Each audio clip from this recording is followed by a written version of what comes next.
Welcome back. This is part 7 of my 1UZ240SX build. I drove it to work this morning and it did pretty good. There were no transmission issues. It ran good, smooth the whole way, which is about a half-hour drive. But on the way back, there's still no transmission issues, but it started running lean every time I'd get on it. And I've already figured out what it was.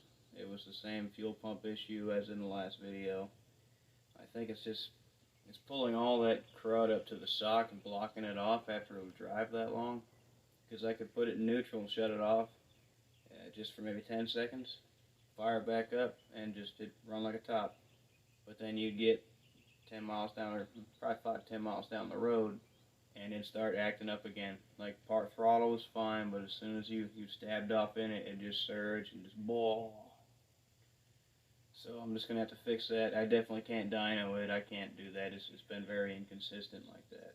Because it'll be lean sometimes and then it'll be really rich other times, and that's why. So I'm just going to have to fix that first. Also, the fuel tank leaks really bad. I filled it up yesterday and it leaked. Just poured out of the back of it until it dropped down below 3/4 of a tank. And I've looked and studied, and all the pictures I can find online, there's nothing over there in that area of the tank to leak. I checked the sending unit O-ring, it's fine, it's not leaking. I checked the filler neck, it's not leaking. And I read on a couple forums about tanks cracking. So the plan is to drop the tank, I'm going to clean it out, I'm going to put a little better fuel pump in it, and hopefully I can find the crack if that's what it is. I hope it's something simpler. But I've got a TIG welder, I've welded tanks before, so it's nothing I can't handle.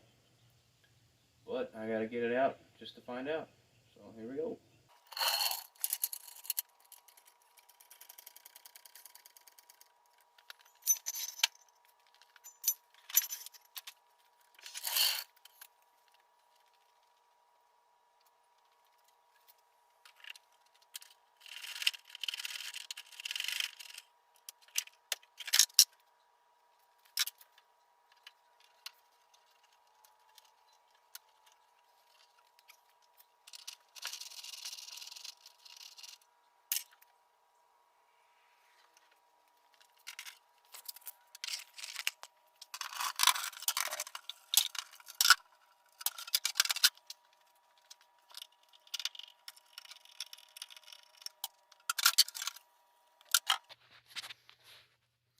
See, it's all dry, there's nothing, let's see, it's all dry, so it's not leaking from here. Get this in here. Dry here, it's not leaking from there. I'll have to follow that. Maybe it's leaking from the vent. It's possible, but I don't know.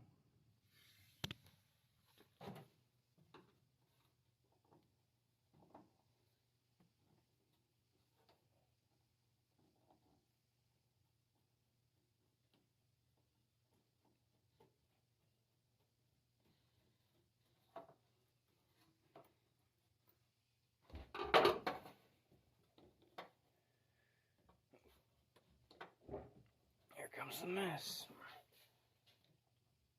There's no Schrader on the fuel rail to just let it out the easy way. Come on, get off there.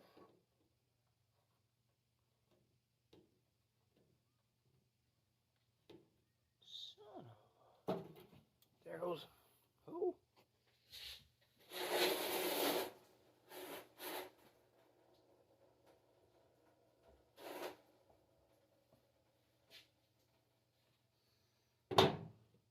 Ew. Where did that crap come from? Oh, that sucks.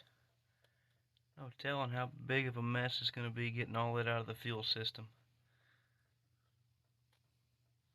Well, I got the tank out, and some nasty crap came out of the line, so I'm going to have to flush everything. But as far as my leaking, I found some evidence. This hole here, something punched a hole in it. And I was thinking, well, how could that happen? But there's a punch of the same exact shape like a screwdriver went through it. I don't know how it happened, but at least I figured it out fairly easy, so I just got to do all that stuff to drain it and get all the fumes out so I can weld it, but that'll be easy enough. Weld it up and move on. That's crazy. Because it wasn't leaking anywhere else. Everything else, I mean, it looks a little gross, but not pouring out anywhere. Alright, I've got the pump hooked up to my DeWalt battery. And I've got this jar. Let's see how nasty this stuff's gonna be.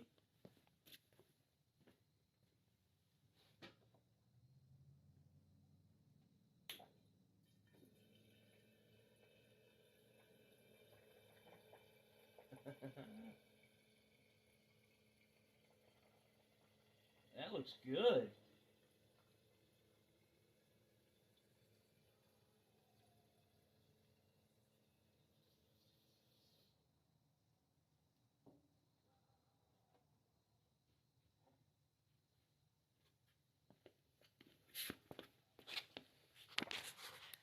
Damn, that's nasty.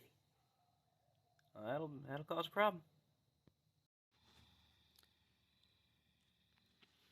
Well, I found a problem.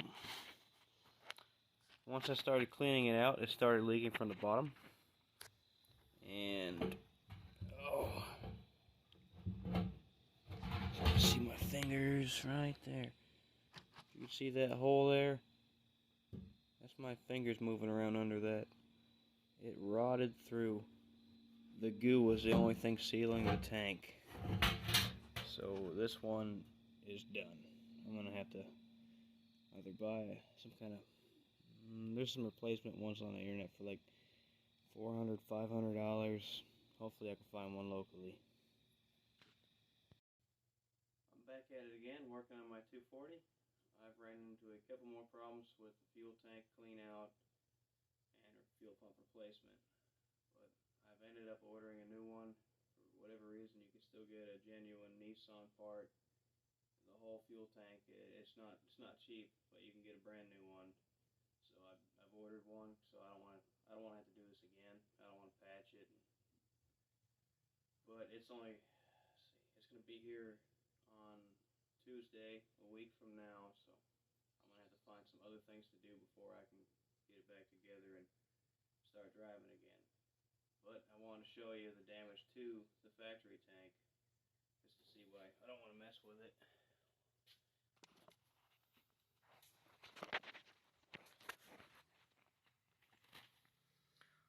All these are holes. It is rotted, and I thought about putting a piece over this and patching it, but there's holes everywhere. I don't know how. It must have just been all that stuff in the bottom of it keeping it from leaking. But I don't want to patch it and then have to come back and do it again. So I'm just going to replace the whole thing and try to just do it one time. So I think what I want to do next is work on the transmission crossmember. I'll slide up under here and see if I can show you what I got right now.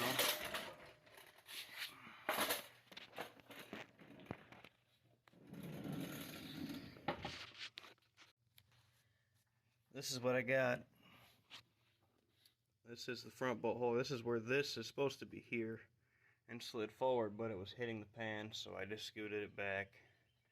This is what's left of the original transmission mount. There is no mount on the Lexus transmission right now. But even now, it's still, these are the front two of 4 holes for the Lexus mount. I hope I saved it, but my plan is I'm just going to use the Lexus mount. I don't want to solid mount it.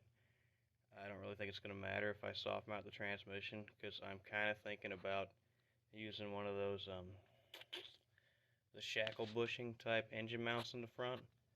I'm not really scared of it shaking itself apart or anything, just for a little more, just so it's a little nicer of a ride. So I got to remake this to make that work. I was debating dropping the engine down a little bit to make the intake easier, but I've already made all my exhaust. I don't want to move everything. So you can see right here, this scratch is from that bolt right there when I drop it in low. I really need to shave that off. This was the Lexus shifter bracket, and let's see, this was what was left of the 241. I just cut the two, and luckily this is solid, this is hollow. I just cut this and kept sliding it in until I got the ratio right. I still had to shorten and bend it to make the ratio of the shifter up there match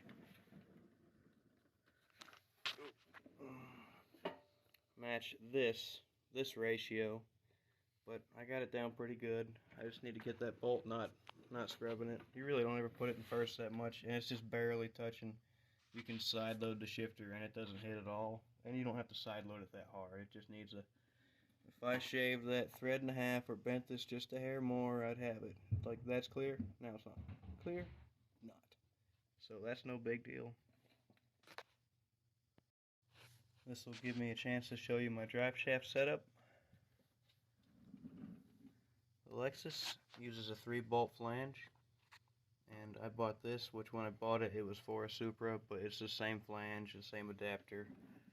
I had to buy this, and I had to buy this part, and I had to put a slip in the drive shaft, because typically it's a slip in the back of the transmission, but since this one has a flange, I had to put a slip in the drive shaft, especially since it's a one-piece.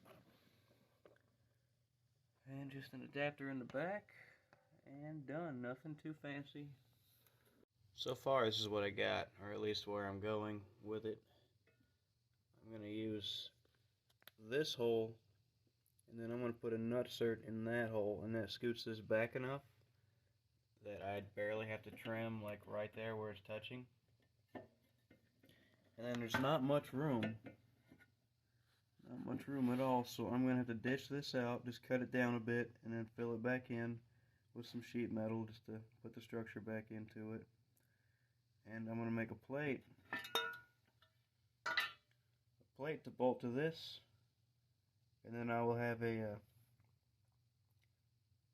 tube welded to that plate going long ways, and then I'll put a shackle bushing inside of that. I've seen a lot of engine swap mounts built like that. And then I'll just have some ears on each side to catch that, and just put a bolt right through the middle, and that should have it. Given the circumstances, there's just not that much room, and I still want it to be pretty sturdy, so a polyurethane shackle mount, that should be strong enough, but still kind of dampen some of the vibrations. I think it'll work. Well, that's going to be it for this video. I'm going to call it part 7.5. I don't have enough stuff to finish anything that I started. The fuel tank won't be here till next Tuesday or Wednesday. If it actually ships, it's estimated going to be here then, but I don't have any confirmation yet, and there's no telling what this COVID stuff might do with shipping. I ordered parts for the transmission crossmember, the bushings and the tube, but they won't be here till either Thursday or Friday. And sometimes something surprises me and it's a day early, so I'm really hoping for that.